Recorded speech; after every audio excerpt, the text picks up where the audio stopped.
Hello mga guys. Nandito na naman kami sa park ng alaga ko. Ewan ko kung nasaan na. Basta paikot. Ay, nandoon.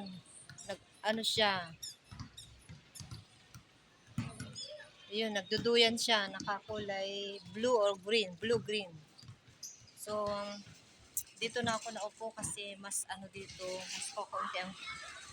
Dumiretso ako dito para nag-CR kanina. Para tapos malapit lang sa hugasan ng kamay. Ayan, dito yung panlalaki. Ito naman yung pambabae doon. Maganda dito kasi malapit lang yung pagkukuha ko ng tubig dyan lang. Dito. Madalas kami dito ng mga kasama ko sa umaga. Doon lang kami sa banda na yun. Tapos doon kami sumasayaw dati. So ito yung kadalasan mga bata gustong gusto nila dito. Maraming nakakaalam dito kasi mga kasama ko pag pinupost ko ito sa short video, diyan pala kayo, gano'n yung kasama ko doon sa school. So, oo, sabi ko, kakaalis lang namin dyan. Sabi ko kahapon, kagabi pala. Tapos paglikod ko siguro, 6:30 kami dyan. Tapos nag-ano siya ng 30 minutes ago, ng kagabi. Gabi na sila. So madalas nagkita pa kami ng kasama ko dito. Kasi dyan din dumadaan, minsan dito doon. Tapos dito kahapon, nagkita din kami ng kasama ko, yung kasama kong sumasayaw. Doon ako nakaupo. So, alam nyo guys, ito yung saan yung bata na naghuhugas ng ano. Tumutulo yan kanina, gusto ko lang ikwento. Yung dumaan na lalaki, may sira pala yan. Ewan ko lang, mauulit na naman yan siguro. Ayaw, ayaw mamatay yung tubig, kaya pumunta ako doon sa kabila. Doon. Oh, namatay naman na. Pumunta ako doon sa mga office nila, doon sa likod. Yan, likod nito. Kasi dyan yung mga security, yung mga guard na nagbabantay dito. Sinabi ko dun sa babae. Sabi ko, tumutulo yung tubig. Ayaw ko tumigil. Sabi ko, may naghugas kanina.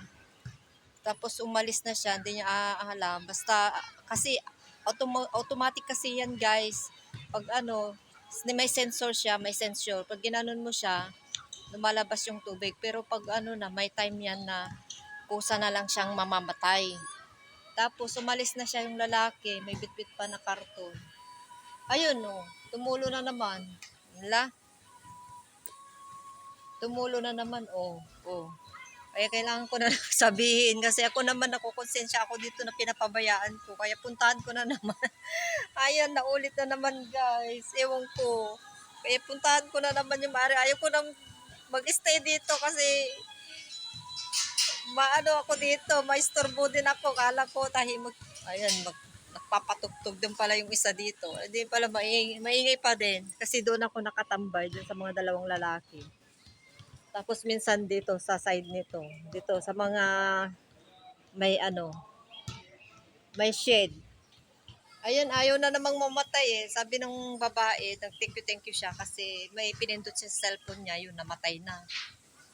Ito, ayaw na naman mamatay oh. Oh, dyan na. Baka alam niya na yan. Alam na yan.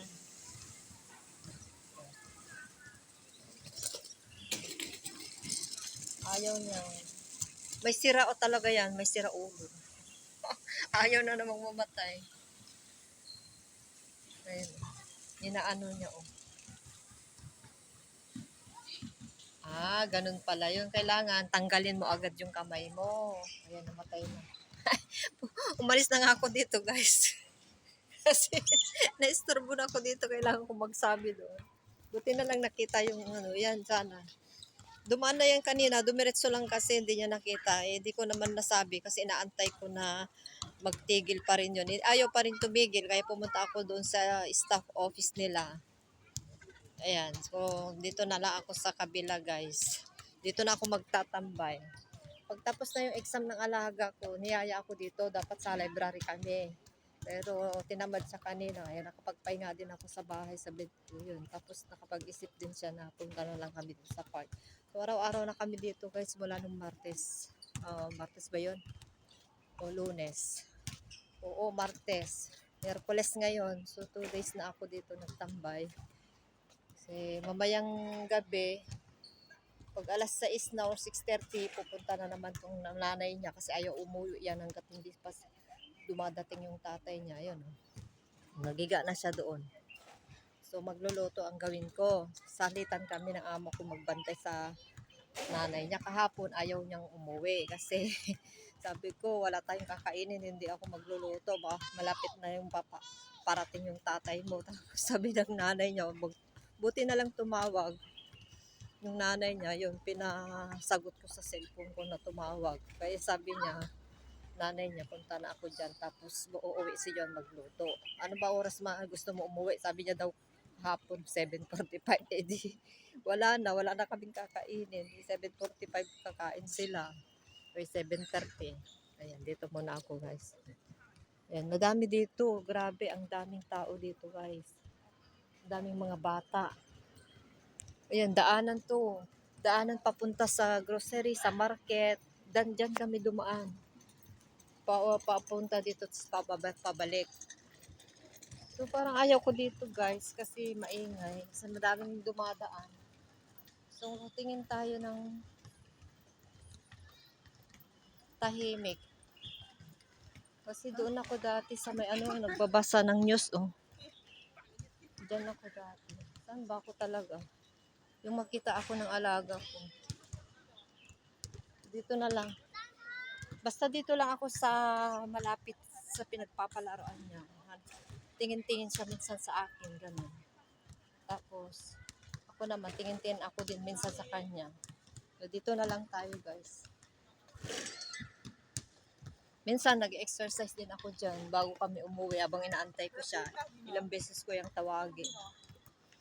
Ayan, may basketball court dito. Maganda dito kasi may harang siyang ganyan. Hindi makaano yung bola dito.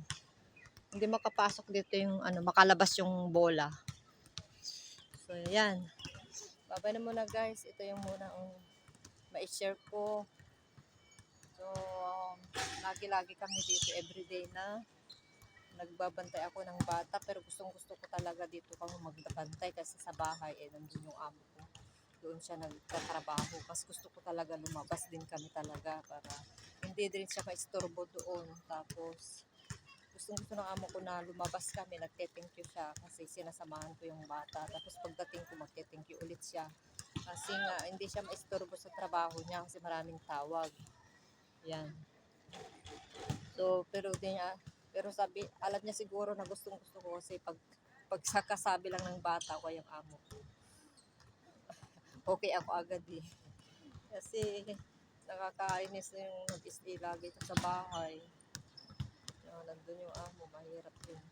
Kasi parang nahiya ka naman na mag-upo-upo. Dito, mag-upo ka dito, titignan mo lang yung bata. Kung saan siya naglalaro, gano'n.